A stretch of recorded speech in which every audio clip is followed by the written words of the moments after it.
Assalamualaikum warahmatullahi wabarakatuh.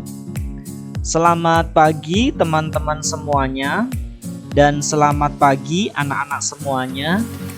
Jumpa lagi di pelajaran pendidikan kemuhammadiyahan. Pada kesempatan hari ini kita akan melanjutkan materi di bab 3.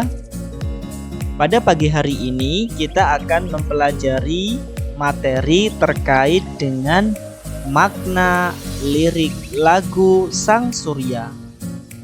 Nah, seperti apa untuk materi hari ini? Yuk kita pelajari bersama-sama. Jadi anak-anak semuanya, di layar HP ataupun laptop kalian sudah Pak Bagus tuliskan lirik dari lagu Sang Surya. Tentunya anak-anak juga sudah mulai menghafal dari lirik-lirik ini. Nah, di sini Pak Bagus akan menjelaskan beberapa hal dari lagu Sang Surya itu sendiri. Jadi, lagu Sang Surya itu terdiri dari 4 bait. Nah, 4 bait itu mana saja? Nah, silakan perhatikan di sini.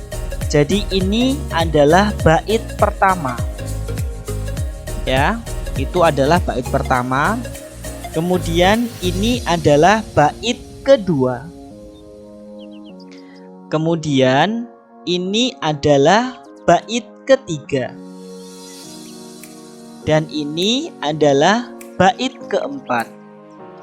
Kemudian jika anak-anak mendengarkan lagu Sang Surya hingga akhir, seperti yang sudah Pak Bagus berikan videonya, itu di akhir lagu ada tambahan bait seperti ini yang Pak Bagus lingkari dan Pak Bagus tulis berwarna hitam. Namun ini tidak terhitung menjadi bait karena ini adalah pengulangan bait kedua. Jadi pengulangan ini baitnya sama dengan bait yang nomor 2. Jadi kita tidak hitung ini sebagai bait. Intinya lagu Sang Surya itu memiliki 4 bait saja. Ya. Bait 1, bait 2, bait 3 dan bait keempat. Nah, tiap-tiap bait ya. Tiap-tiap bait perhatikan itu memiliki 4 baris. Jadi satu bait itu memiliki 4 baris. Kita lihat contoh bait nomor 1 atau bait ke-1. Nah, di bait ke-1 itu setiap baitnya itu memiliki 4 baris. Nah, baris yang pertama anak-anak coba perhatikan. Baris yang pertama yaitu tulisan Sang Surya tetap bersinar. Itu dinamakan baris ke-1. Kemudian kalimat berikutnya syahadat 2 melingkar itu disebut baris kedua. Kemudian tulisan warna yang hijau berseri itu ya, itu termasuk baris ketiga. Dan tulisan membuatku rela hati itu masuk pada baris keempat. Nah, jadi bait 1 atau bait nomor 1 itu dia memiliki 4 baris. Begitu juga dengan bait kedua, bait ketiga dan bait keempat. Masing-masing memiliki 4 baris dalam setiap baitnya. Nah, ini penting, silakan anak-anak ingat-ingat ya. Intinya lagu Sang Surya memiliki 4 bait seperti yang sudah Pak Bagus tunjukkan. Ada bait 1, bait 2, bait 3 dan bait 4. Kemudian yang kedua, setiap bait memiliki 4 baris. Nah, ini anak-anak harus tahu dan anak-anak harus paham ya. Ada 2 hal penting dari lagu Sang Surya. Namun pada kesempatan hari ini kita tidak hanya fokus di sini, melainkan kita akan mempelajari terkait dengan makna lirik lagu Sang Surya itu sendiri. Yuk kita kupas atau kita pelajari per bait dari makna lagu Sang Surya. Nah, di sini Pak Bagus sudah memperlihatkan ke anak-anak bait pertama dengan lirik yang seperti itu ya. Sang surya tetap bersinar, syahadat dua melingkar, warna yang hijau berseri membuatku rela hati. Ini adalah bait pertama. Nah, sebenarnya makna atau artinya itu apa dari bait pertama ini? Ternyata makna dari bait pertama ini yaitu menjelaskan lambang Muhammadiyah yang terdiri dari kalimat syahadat berbentuk matahari dan berwarna dasar hijau yang merupakan ciri khas Islam yang damai dan sejahtera. Jadi bait pertama ini itu menjelaskan terkait dengan lambang Muhammadiyah yang di dalamnya itu ada syahadatnya. Ada syahadat apa saja? Syahadat tauhid dan syahadat rasul. Kemudian menjelaskan juga bahwa lambang Muhammadiyah itu berwarna dasar hijau yang merupakan ciri khas Islam, dan warna hijau itu mencirikan kedamaian dan kesejahteraan.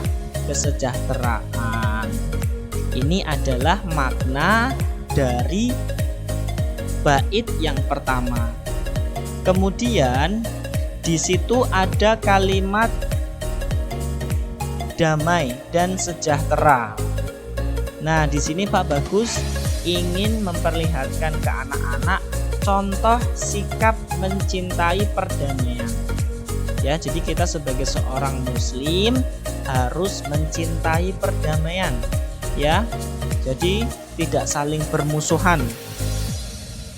Nah, contoh sikapnya apa saja? 1. Melerai teman yang berkelahi atau akan berkelahi. Karena kita sebagai orang muslim harus memiliki sifat cinta damai. Jadi ketika ada teman kita yang akan berkelahi maupun yang sudah berkelahi, sikap kita adalah mencoba untuk melerainya supaya perkelahian itu dapat terselesaikan atau tidak berkelahi lagi. Ini yang pertama. Kemudian yang kedua yaitu tidak bertengkar dengan teman sekelas maupun teman bermain. Jadi dimanapun kita berada, dengan siapapun kita berada, ya, berteman atau bermain, kita harus selalu menjaga kerukunan, tidak mudah marah, tidak mudah bertengkar, dan tidak mudah menyalahkan. Ini adalah contoh sikap mencintai perdamaian yang kedua. Kemudian yang ketiga yaitu saling menghargai perbedaan pendapat sehingga tidak menimbulkan perselisihan. Jadi intinya kita harus selalu menghargai perbedaan pendapat. Ketika teman kita mempunyai usulan seperti ini, kemudian teman yang lain mempunyai usulan seperti ini, dan kita harus menghargai usulan teman-teman kita. Jangan hanya mau usulan kita yang diterima saja, ya. Sehingga ketika anak-anak bisa menghargai perbedaan pendapat, nantinya tidak akan muncul perselisihan seperti itu. Ya, ini adalah contoh sikap perdamaian.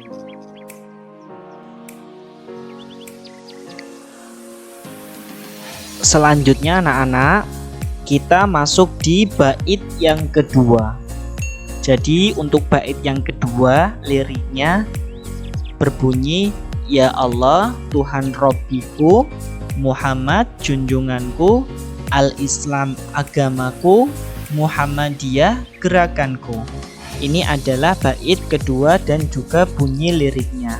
Lalu sebenarnya makna atau arti dari bait kedua ini apa? Nah, di sini Pak Bagus jelaskan bahwa pada bait kedua dengan bunyi yang sudah tadi Pak Bagus bacakan menjelaskan arti tentang syahadatain.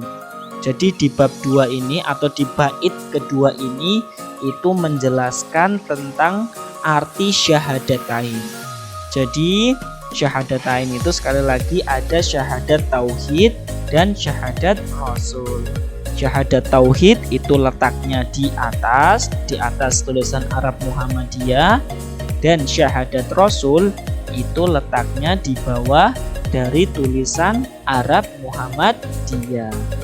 Nah, arti syahadatain itu yang pertama yaitu bahwa Allah Subhanahu wa Ta'ala adalah satu-satunya Rob yang wajib disembah. Biar anak-anak mudah mengingatnya, Pak Bagus berikan contoh atau berikan tulisan Arab beserta artinya dari syahadatain itu sendiri. Bunyinya asyhadu an la ilaha illallah wa asyhadu anna Muhammadar Rasulullah. Artinya, aku bersaksi bahwa tiada Tuhan selain Allah dan aku bersaksi bahwa Nabi Muhammad utusan Allah. Nah, inilah yang dimaksud pada poin A itu, yang tulisannya Allah Subhanahu wa Ta'ala adalah satu-satunya Rob yang wajib disembah. Jadi anak-anak, kita memiliki Tuhan hanya satu, yaitu siapa? Yaitu Allah Subhanahu wa Ta'ala. Tidak ada lagi selain Allah Subhanahu wa Ta'ala. Jadi ketika kita beribadah, baik melaksanakan sholat, baik melaksanakan mengaji, membaca Al-Quran, ataupun belajar, kita niatkan hanya untuk beribadah kepada Allah Subhanahu wa Ta'ala. Ini adalah poin yang pertama. Kemudian arti syahadatain yang kedua yaitu bahwa Nabi Muhammad Sallallahu Alaihi Wasallam merupakan nabi yang wajib kita ikuti. Ya, jadi kita dalam beribadah, dalam berperilaku setiap hari, kita harus mengikuti tuntunan yang Nabi Muhammad SAW telah contohkan kepada kita. Jadi kita tidak bisa membuat aturan sendiri, ataupun dalam beribadah kita membuat aturan-aturan yang kita inginkan sendiri, itu tidak boleh. Harus sesuai dengan tuntunan yang Nabi Muhammad SAW sudah contohkan. Kemudian yang poin C dari arti syahadatain itu, Islam merupakan jalan hidup dan melalui organisasi Muhammadiyah tempat berdakwah dan mengabdi kepada sesama. Ini merupakan arti dari syahadatain yang juga kita aplikasikan dalam kehidupan sehari-hari seperti itu. Ini adalah makna dari bait kedua dengan lirik yang tadi sudah Pak Bagus bacakan di awal, seperti itu. Silakan anak-anak pahami ya. Kemudian kita akan lanjutkan di bait yang ketiga. Nah, anak-anak semuanya, di bait yang ketiga dengan lirik yang berbunyi, di timur fajar cerah gemerlapan, mengusik kabut hitam, menggugah kaum muslimin, tinggalkan peraduan. Ini adalah bunyi pada lirik di bait yang ketiga. Nah, sama seperti bait 1 dan 2, bait ketiga juga memiliki makna atau arti. Nah, sebenarnya maknanya apa? Maknanya yaitu memberikan semangat pada kaum muslimin untuk bangkit dari kemalasan menuju hari yang cerah. Jadi maksud hari yang cerah itu adalah masa depan yang bahagia, masa depan yang baik, seperti itu. Nah, ketika kita saat ini bermalas-malasan, tidak mungkin di masa depan kita akan menjadi anak yang hebat, anak yang sukses. Itu tidak mungkin. Karena masa depan yang cerah atau masa depan yang baik itu tentunya diawali dengan orang-orang yang selalu rajin dalam belajar, rajin dalam beribadah, seperti itu. Jadi jika anak-anak sekarang masih bermalas-malasan, Pak Bagus harap harus mulai dirubah dan harus selalu semangat untuk mendapatkan kebaikan di masa yang akan datang, seperti itu. Nah, di sini Pak Bagus memberikan contoh sikap bangkit dari kemalasan. Nah, yang pertama, kemalasan yang pertama yaitu sebelumnya malas untuk melaksanakan sholat 5 waktu.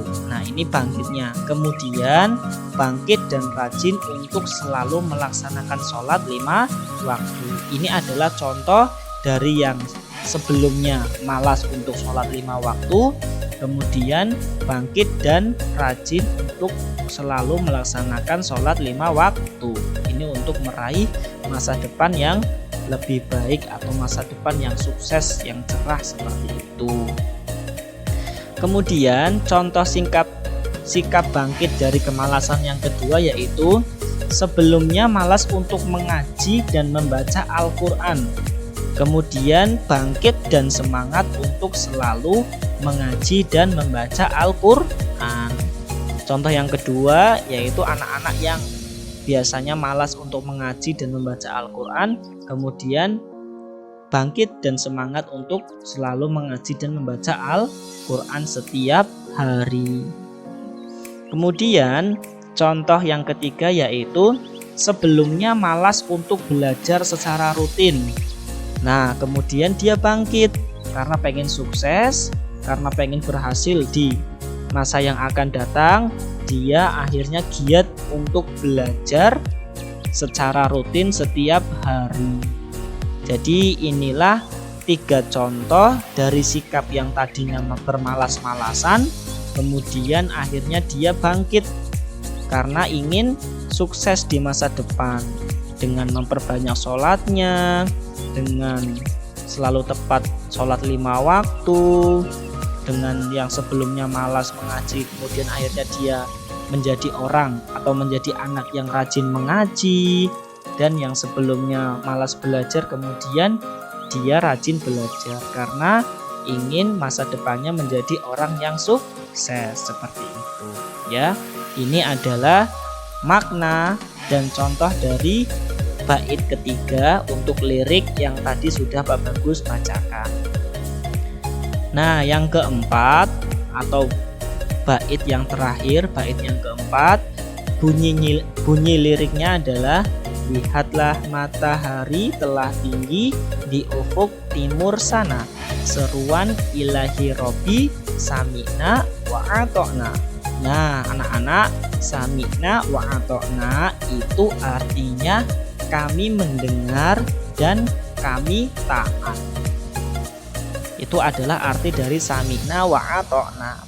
Lalu sebenarnya makna dari bait keempat ini apa Pak Bagus? Nah, makna dari bait keempat ini adalah menyuruh kepada kaum muslimin untuk taat pada perintah Allah sesuai dengan Al-Quran dan hadis. Jadi anak-anak, kita sebagai seorang muslim itu harus selalu dan senantiasa taat pada perintah Allah dan juga menjauhi larangan-larangan Allah. Ya, jadi kita tidak boleh, misalkan dalam Islam kita tidak boleh mencuri, ya kita harus taat, kita tidak boleh mencuri. Dalam Islam kita diharuskan sholat wajib 5 kali dalam sehari. Ya kita harus lakukan sholat wajib 5 kali dalam sehari dan sebagainya. Di sini Pak Bagus akan berikan contoh sikap taat pada perintah Allah. Nah, contoh yang pertama yaitu menyembah hanya pada Allah Subhanahu wa taala dan tidak menyekutukannya. Menyekutukannya itu maksudnya menyembah selain Allah, itu tidak boleh ya. Harus dan hanya menyembah pada Allah Subhanahu wa taala. Kemudian yang kedua yaitu mengerjakan sholat 5 waktu dan tepat waktu. Ini adalah contoh sikap taat pada perintah Allah, karena menyuruh sholat 5 waktu dalam sehari itu adalah perintah Allah. Jadi ketika Allah menyuruhnya 5 kali ya kita harus lakukan 5 kali. Jangan hanya sholatnya 1 kali tok dalam sehari, misalkan cuma maghrib ataupun cuma isya, itu tidak boleh. Tapi harus subuh, duhur, asar, maghrib, isya, kita harus lakukan semuanya seperti itu. Dan yang ketiga yaitu berbakti kepada orang tua kita ya. Jadi kita sebagai seorang anak ya yang ingin masa depannya baik ya, masa depannya sukses, kita harus selalu mendoakan dan selalu berbakti kepada orang tua kita. Jangan sampai kita membuat orang tua kita menangis gara-gara sikap kita seperti itu ya. Ini adalah sedikit contoh dari sikap taat pada perintah Allah ya. Karena ketiganya ini merupakan perintah Allah ya. Menyembah Allah itu perintah Allah, mengerjakan sholat 5 waktu itu perintah Allah, berbakti kepada orang tua itu juga perintah Allah. Jadi inilah makna dari keempat bait yang sudah kita hafal liriknya. Silakan anak-anak maknanya pahami ya, dan contoh sikapnya juga anak-anak silakan pahami seperti itu. Jadi itu saja anak-anak untuk materi hari ini. Terima kasih sudah menonton video ini. Mudah-mudahan yang Pak Bagus sampaikan anak-anak juga paham. Dan apabila masih belum paham, boleh diulangi videonya ini terus, ataupun bisa ditanyakan kepada orang tua apabila menemui kesulitan dalam mempelajari pelajaran kemuhammadiyahan, atau bisa ditanyakan kepada Pak Bagus juga. Begitu anak-anak semuanya. Terima kasih dari Pak Bagus. Pak Bagus ucapkan wassalamualaikum warahmatullahi wabarakatuh.